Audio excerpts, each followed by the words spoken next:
Salut, c'est Pépette, bienvenue sur la chaîne Culture dans la bonne humeur. Entre les soirées bien arrosées et l'ascétisme des légions, Rome semble être l'empire de tous les excès. Sexe et violence à gogo. Une société machiste privilégiant tout type de relations, hétérosexuelles, homosexuelles, avec des jeunes, avec des très jeunes, ce qui fait débat. Oui, ils sont comme les Grecs, non, ils ne le sont pas. Vous vous en doutez, il y a du vrai et du faux, merci Hollywood. Dans cette vidéo, nous allons aborder l'homosexualité à la romaine en la replaçant dans un contexte un peu plus historique que cinématographique. Non, Rome n'est pas un immense lupanar où se mêlent et s'entremêlent joyeusement les corps. Dans cette société patriarcale, il y a deux types d'hommes avec un petit H. Il y a ceux qui s'adonnent au plaisir, quel qu'il soit.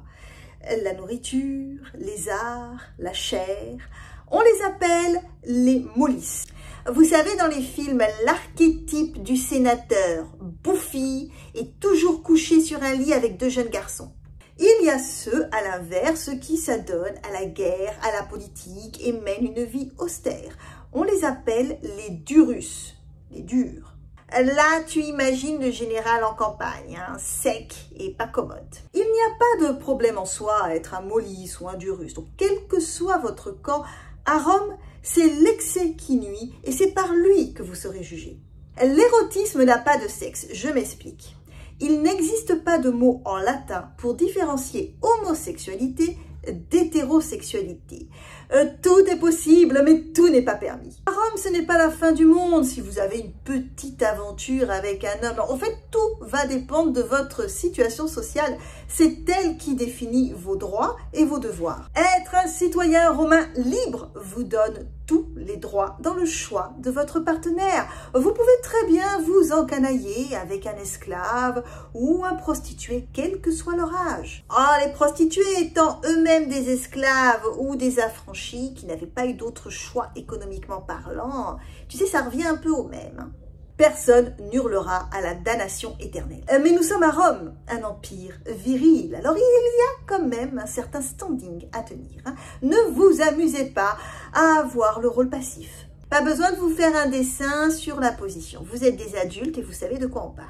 Vous pourriez être le fils de Jupiter, que ça ne changerait rien, c'est très très mal vu. Cette position est considérée comme servile. C'est bon pour les esclaves, les êtres inférieurs. Rappelez-vous les samouraïs, voilà, c'est la même idéologie. Si jamais vous touchez un citoyen libre comme vous, catastrophe. On peut porter plainte contre vous pour stuprum, et ça rigole pas. Le stuprum est un terme un peu fourre-tout. Imaginons que vous ayez touché une femme mariée ou le jeune fils du voisin ou encore en tant qu'officier, vous avez appelé un jeune soldat dans votre tente. Bon, que vous l'ayez séduit ou que vous l'ayez forcé, c'est kiff-kiff bourricot. Si vous êtes celui qui a l'autorité, c'est vous le coupable. Mais ce n'est pas le plus grave. Non, le comble, c'est de tomber amoureux.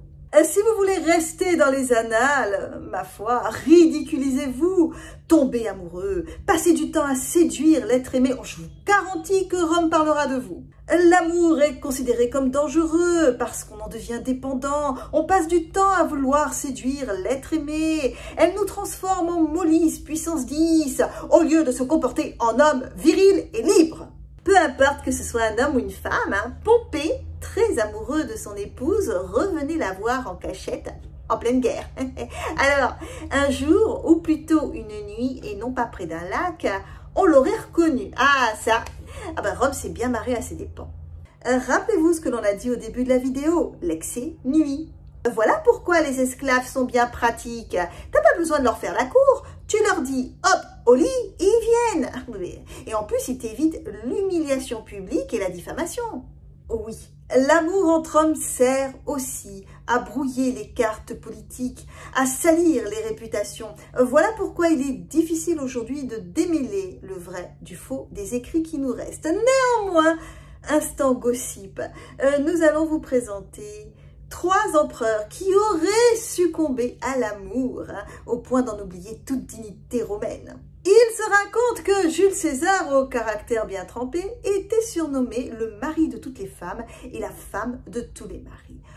Ce qui est sûr, c'est que Cicéron rapporte que le jeune Jules César aurait eu une liaison avec Nicodème IV de Bithynie. Liaison tellement passionnée que le Romain aurait préféré recevoir que donner. Oui, on parle du même Cicéron qui doit sa fortune aux affaires immobilières douteuses de son épouse et qui a accusé Marc-Antoine d'avoir eu à 20 ans une relation un peu trop passionnée avec un certain Curion, juste histoire de le salir politiquement. Voilà, Cicéron.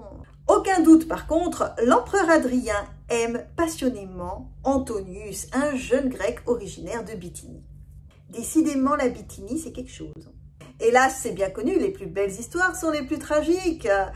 Eh oui, Antonius se noie dans le Nil. Adrien, fou de chagrin, l'élève au rang des dieux en construisant un temple et la ville d'Antinopolis. L'empereur Héliogabade était connu pour préférer le rôle passif. Plutôt que de rentrer dans le rang, il choisit d'exiler le juriste qui, innocemment, proposait de punir tous ceux qui s'adonnaient à la même pratique. Néron aurait épousé ses esclaves en interprétant le rôle de la femme. Bon, les langues de vipères allant bon train déjà dans l'Antiquité.